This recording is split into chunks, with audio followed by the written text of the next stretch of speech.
Hi, and welcome back to Heimler's History U.S. Government Edition. In case you didn't know, people tend to fight about politics. Understatement. Now, as I mentioned in the last video, politics is by nature an argument about what form of human flourishing we will all submit to under the authority of our shared government. And in this video, I want to explain the sources of such conflict and try to outline some means by which we can resolve the debate peacefully. Let's get to it.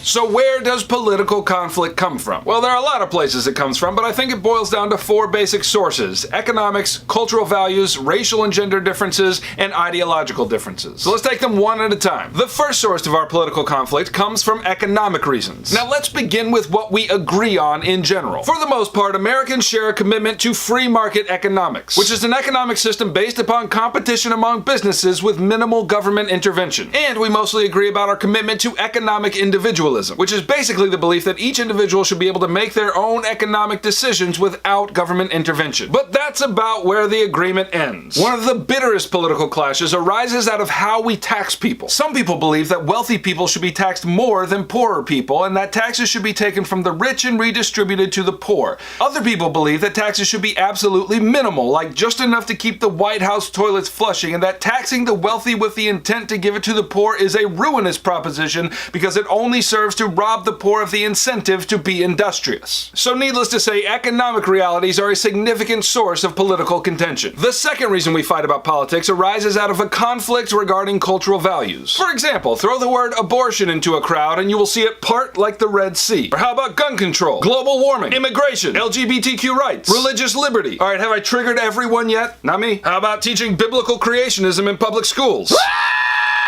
And there it is. You see, each of these issues has roots that reach deep into the conscience of Americans, and our opinions about them are seriously divided, thus conflict. The third reason we fight about politics is because our nation is made up of people from different ethnicities, genders, and races. Current statistics tell us that if you're white, you're 70% likely to vote Republican. If you're black, you're 90% likely to vote Democrat. If you're Asian, you're 70% likely to vote Democrat. If you're a man, you're more likely to vote Republican. And if you're a woman, you're more likely to vote Democrat. And so for better or for worse, political conflicts tend to arise because of a person's race or gender. And so what are you supposed to do? If you believe that a political party upholds your values as a woman or as a white person, then those values are not easily compromised, thus conflict. And the fourth reason we fight about politics is because we hold conflicting ideologies. Now, I know you know what ideology means, but for everybody else watching, let me define it. A person's ideology is a comprehensive set of beliefs about how the world really works. And when it comes to politics, our ideologies register somewhere on a spectrum between conservative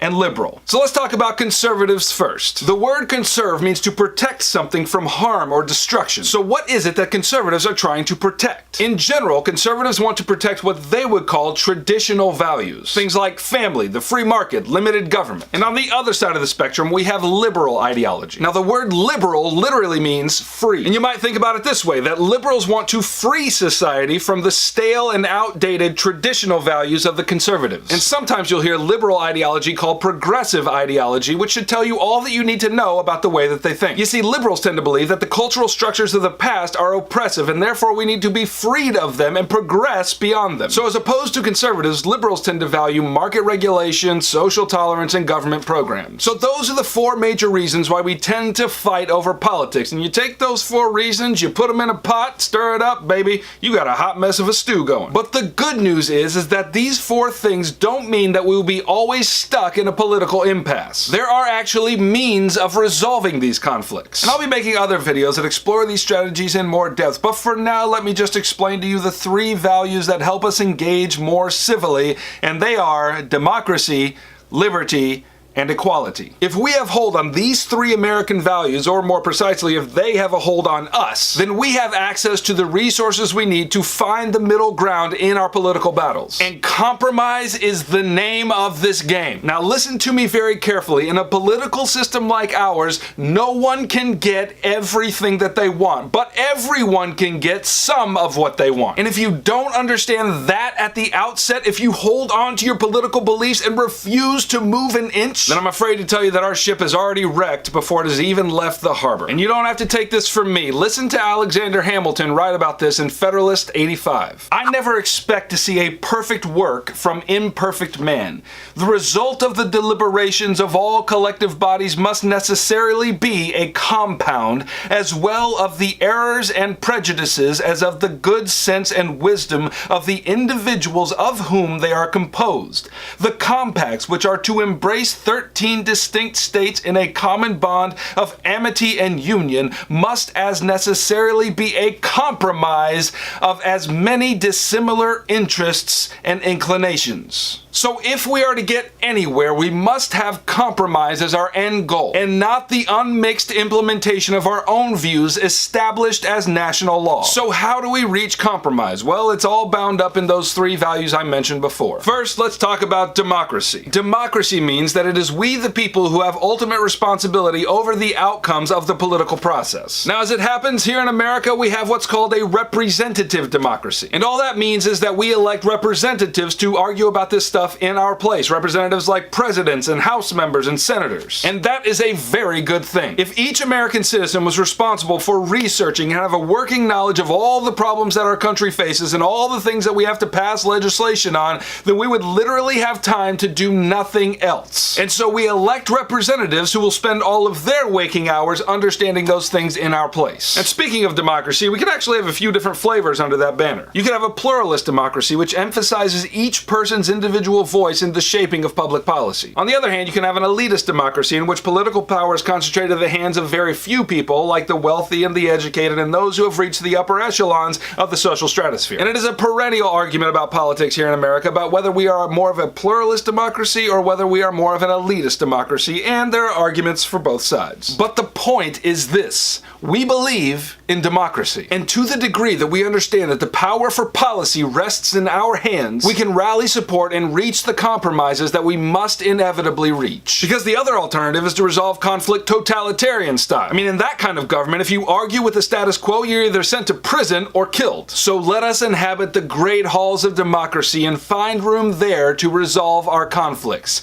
It is our birthright. The second value to which we cling as American citizens is liberty. To the founders, liberty was our most precious possession as Americans and the organizing principle of our government. If we are going to resolve our conflicts, we must be free to speak and even offend one another in the pursuit of compromise. It was James Madison writing in Federalist 10 who said that liberty creates conflict and that there are two ways to temper that conflict. The first way is to destroy liberty.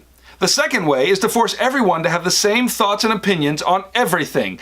And in that way, there would be no more conflict. But in Madison's words, to remedy conflict by destroying liberty or by forcing conformity of thought is a remedy that would be worse than the disease. So yes, we fight and we argue over politics, but that only shows us how deeply rooted we are in the notion of liberty. And the third value that can help us resolve political conflict is equality. In America, we believe in equality of opportunity, which is to say that everyone has the chance to realize their fullest potential. We believe in equality before the law, that nobody, no matter how powerful, has any special privileges outside the authority of the law. We believe in political equality, that everyone has a voice and that voice must be heard. And I'm not a fool, like I know that these equalities don't always operate unhindered by our baser instincts. But that doesn't mean that we value equality any less. And equality is a means of resolving political conflict because if people feel like they're going to be treated fairly in a system, they're more likely to honor it and submit to it. Okay, so those are the sources of political conflict and the values that can help us resolve political conflict and meet in the middle with compromise.